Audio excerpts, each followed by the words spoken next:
Hi friends, welcome to my channel. Today சமையல் பார்த்தீங்கன்னா சேமியா வச்சு ஒரு அருமையான கேசரி ரெசிபி தான் ஃப்ரெண்ட்ஸ் பண்ண போகிறோம். பாருங்கள், பார்க்கும்போதே கலர்ஃபுல்லாக இருக்கு இல்லையா? டேஸ்ட்டும் அதே மாதிரி தான். இது எப்படி செய்யலான்னு வாங்க வீடியோவில் போய் பார்க்கலாம். பேன் சூடாகவே இதில் பார்த்தீங்கன்னா 5 டீஸ்பூன் அளவுக்கு நம்ம நெய் விட்டுக்கலாம்.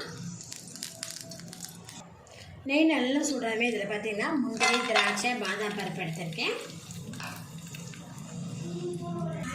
லோ ஃப்ளேம்லேயே பார்த்தீங்கன்னா பாதாம், முந்திரி பருப்பு, திராட்சையை வறுபடுத்துகிறோம். இப்போ இது நம்ம வேறு பவுலுக்கு பார்த்துக்கலாம்.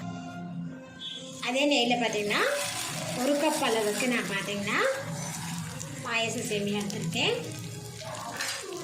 இந்த லோ ஃப்ளேம்லேயே இந்த சேமியாவோட கலர் பார்த்தீங்கன்னா நல்லா கோல்டு கலர் வர்ற அளவுக்கு லோ ஃப்ளேம்லேயே இதை நம்ம வறுத்துக்கலாம். முதல்ல நெய்யில் நல்லா மிக்ஸ் பண்ணிக்குவோம்.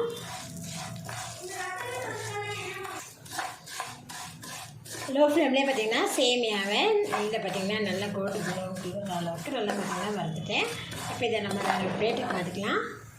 அதே கடையில் பார்த்திங்கன்னா நம்ம எந்த கப்பில் சேமியா எடுத்தோமோ அதே கப்பில் பார்த்திங்கன்னா 2 கப் அளவுக்கு தண்ணி சேர்த்துக்கலாம்.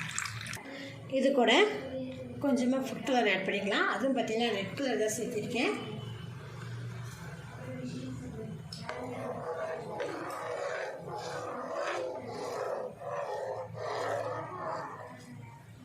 ஃப்ளேம் வந்து ஹை ஃப்ளேமில் வச்சு இதை பாயில் பண்ணிக்கலாம். தண்ணி பார்த்திங்கன்னா பாயில் ஆகிட்டுருக்கு. இப்போ இதில் பார்த்திங்கன்னா நம்ம நெய்யில் வச்சுருக்க சேமியாவை இதை சேர்த்துக்கலாம்.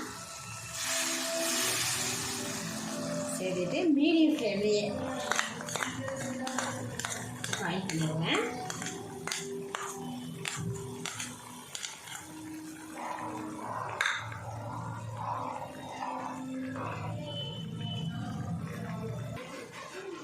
சேமியா பார்த்திங்கன்னா நல்லாவே பாயில் ஆகிடுச்சு. இப்போ இது கூட பார்த்திங்கன்னா எந்த கப்பில் நம்ம வந்து பார்த்திங்கன்னா சேமியா எடுத்தோமோ அதே கப்பில் 3/4 கப் அளவுக்கு சுகர் சேர்த்துக்கலாம்.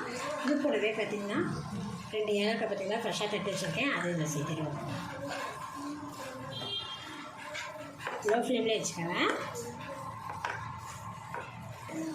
சக்கரை பார்த்திங்கன்னா நல்லா அப்சர்வ் பண்ணி வச்சு சேமியா. இப்போ இது கூட பார்த்திங்கன்னா நெய் முந்திரி வச்சு சேர்த்துக்கலாம். அவ்வளோதான், சேமியா கேசரி ரெடி ஆகிடுச்சு ஃப்ரெண்ட்ஸ். ஸ்டவ் ஆஃப் பண்ணிடுவோம். சேமியா கேசரி பார்த்திங்கன்னா ரொம்ப சீக்கிரமாகவே பார்த்திங்கன்னா நல்லா டேஸ்ட்டாக பண்ணியிருக்கோம். நீங்களும் இது போல் பண்ணி பாருங்கள். இந்த வீடியோ பிடிச்சினா லைக் பண்ணுங்கள், மறக்காமல் ஆன்லைன் சமைச்சா சப்ஸ்கிரைப் பண்ணிக்கோங்க.